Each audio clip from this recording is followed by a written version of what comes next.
So we're gonna start our presentation. So as for the three groups, the last three groups, we're talking about a lot about health, about providing, curing people's sight in Africa mostly. But now we're gonna go to another country, which is Australia. Yeah. And Vietnam too. And Vietnam too. So our organization, well, rather we're just basically a restaurant, and it is Koto. And now our group has 4 people: me, Bunny, V, Win, and oh, please stand up. So first off, we will start off our presentation by giving us general information about Koto. Koto is a non-governmental organization was formed by Jimmy Fang, who is Vietnamese and Australian. The motivation of his noble gesture was formed when he came across the group of street kids, and at that moment he asked them what they want to get out of life, and they simply answered that we need skill to have a stable job, and this inspired him to open Koto's. And Koto's was first restricted in Australia with the name Street Floor in 1998, and then in 2007 it was changed into the name Koto nowadays. We have seen, and Koto mission statement is that no one teach one. Underline that knowledge is meant to be shared. Knowledge is meant to be shared. Koto mission is that street and at-risk young should access vocational and holistic improve their skill.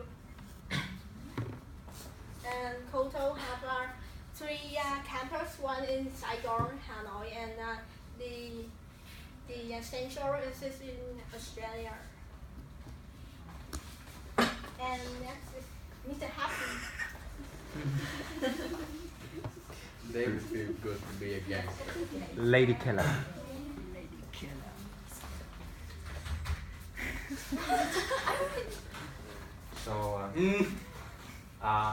So where do we get the support or money from?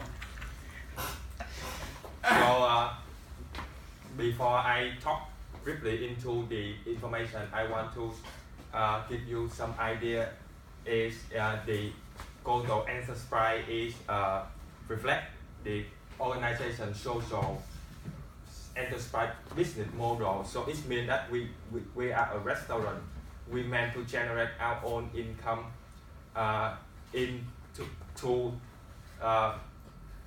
to pay for the cost, for the operation cost, as well as open more capacity for the journey.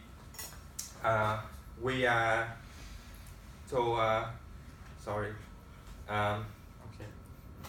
So Koto enterprise comprise restaurant, so we sell food to generate income. We have catering service. We have online bakery, so you can order food from online, and we have cooking class if you are interested in, and that's also a way to support our enterprise. In the near future, Koto hope to expand its capacity into other hospitality, such as boutique hotel, or open a new hospitality training center, because basically we just have 3 training center is our restaurant, one in Australia, one in Hanoi, and one in Vietnam. Hawaii Saigon. Sorry. The main idea in here is to create a self-sustainable system that we can largely rely on our own resources and be less dependent on the external funding. The first factor that's supporting our enterprise is for volunteering. Now, to achieve our objective, we do rely on many supports, such as we always in need of skilled volunteer that in order to help to contributing positively to our program. But if you want to commit in our program as like to help our trainee, you have to work at least minimum 3 months. If you can take it for 3 months, then you will have to let us know where you can see yourself at Koto and in what capacity. Next thing, this is the main factor of in the past. In the past, this is the main factor that gives us the main income, that is donate and sponsor. So most of our trainees in Koto come from a different life background, but they all have, but similarly, they have no hope or dream. They have no plan for the future. Most of them used to endure an extreme hardship during their childhood, such as poverty, parent problem like alcohol, gambling, or drug addiction, or they even get abandoned from their parents. But by giving these disadvantaged youth, you are sorry. There's many ways to help people to achieve their dream. Like some people may choose to give their less fortunate, like money, clothes, or food, but these things will not last. And finally, you still have to stand on your feet and live your own life.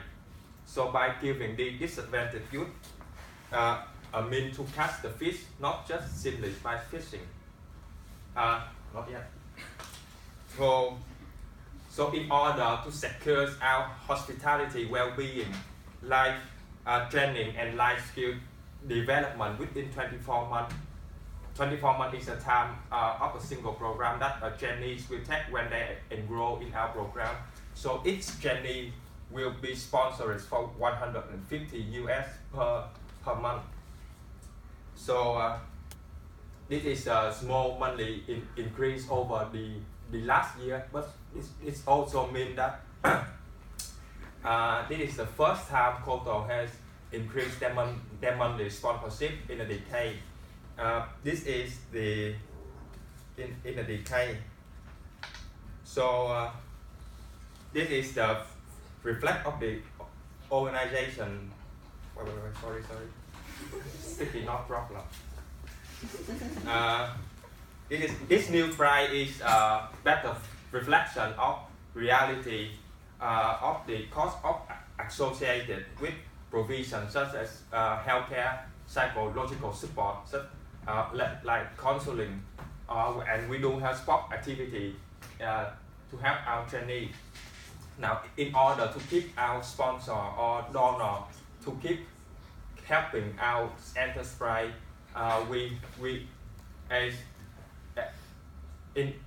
at the beginning, when you donate or sponsor in our enterprise, you are as individual or corporation will receive the following thing.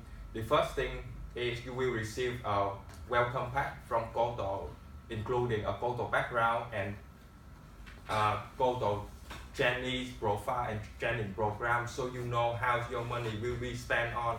The second thing is each 6 months you will receive a report of your sponsored trainee, so you know that you don't waste money. You don't waste your money on somebody. Thirdly is you get an invitation to your trainee and their family at their graduation ceremony. So helping someone is great, but seeing their success is even better. And finally, in the completion of the 24-month program, you will receive a certificate of appreciation to honor and also to acknowledge your contribution and commitment into Koto Enterprise. As you can see that Koto Enterprise is encouraged, not just help someone is build a dream, but also encourage a kind of relationship building between the sponsor and the trainee to each of them have a positive and fulfillment experience. That this also remind me of my high school when my school like when your school give you a report every 6 months to encourage you to take more responsibility into your learning. Buy a brick, build a dream. The last factor is a small factor that's contributing to our income. Is we have a small fundraising called Buy a Brick, Build a Dream. This is a donor wall. So every time you buy, if you want to support Koto, but you can't volunteer or donate much of money, you can buy a brick which value 150 US for the small one, like this one, this normal one, or big one for 500 US. This one here, 500 US. Your name will be scratched on the brick to honor your contribution to the Koto Enterprise. Fact that we have more than 1,000 bricks in each Koto, either Saigon or Hanoi.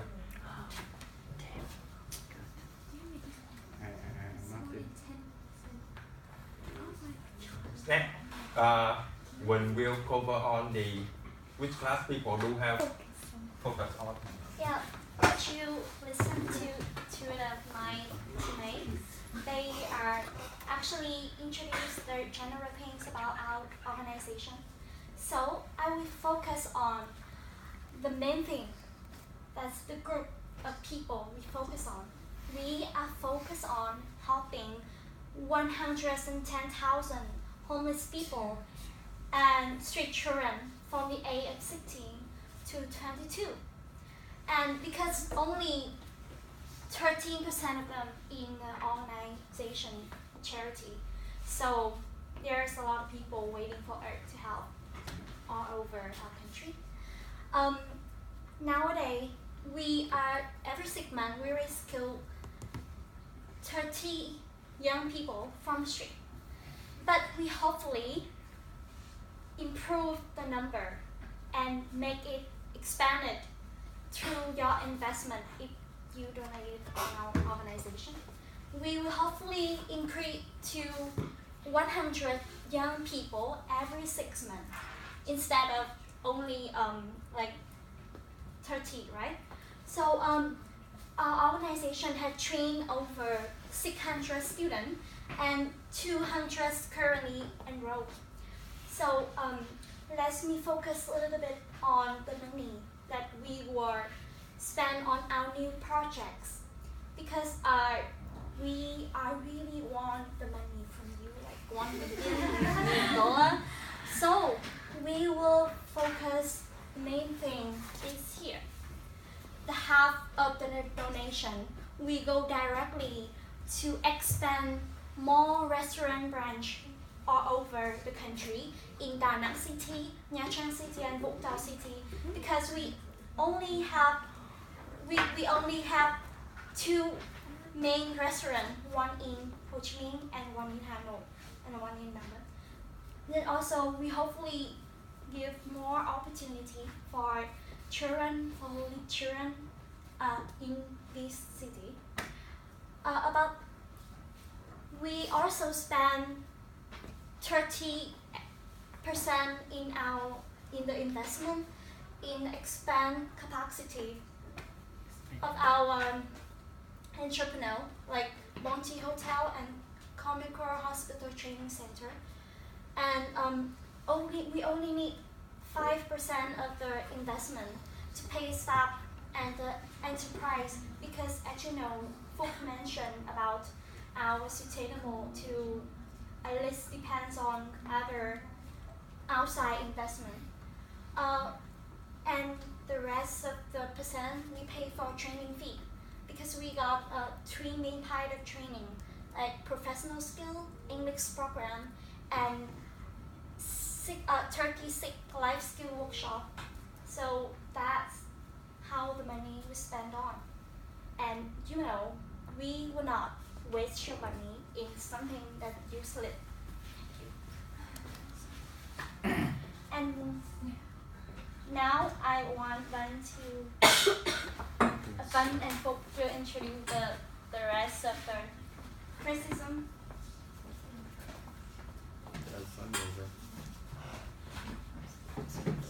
Cheap labor. So we have in the past we do have some criticism about cheap labor, but people never prove it. But people never prove it. So I know that you all have a concept of what is cheap labor is, but I still want to give you a definition, the correct definition of cheap labor, as well as explain along it. So cheap labor is someone work really hard, but they get really little of money. So imagine Koto is our parent, and they give us forward and the proof and food to eat, and also provide us the knowledge for the future. And the Chinese, like they come to Koto, let us come to school, they come to learn knowledge. You see, that short-term cost bring long-term benefit. The second phase of cheap labor is someone might also work is under really bad condition. So Koto in Saigon at the very beginning is have their basings in the Como Asian Plaza. This is on top of that plaza, so there's no bad condition in there. In Australia, in Box Hill, that you don't see a business want to have problem with cheap labor, and we never have problem with cheap labor. Next one will carry on. So the last thing about one of the most criticism that we're facing now is lately there's this restaurant called Reflectio Gastromovita, and it was opened lately in Brazil. And the reason behind people opening this restaurant is the Olympic Games 2016 was facing a really bad criticism and about they're having a really bad economic woes, but still holding the games. So, and there's this widespread hunger across the city of Rio in Brazil. So there's these two chefs. They launched this restaurant in order to provide food for people having problem with poverty in Rio. So, and they just opened it literally 2 weeks ago, and people has been comparing that restaurant with us, with Koto, which we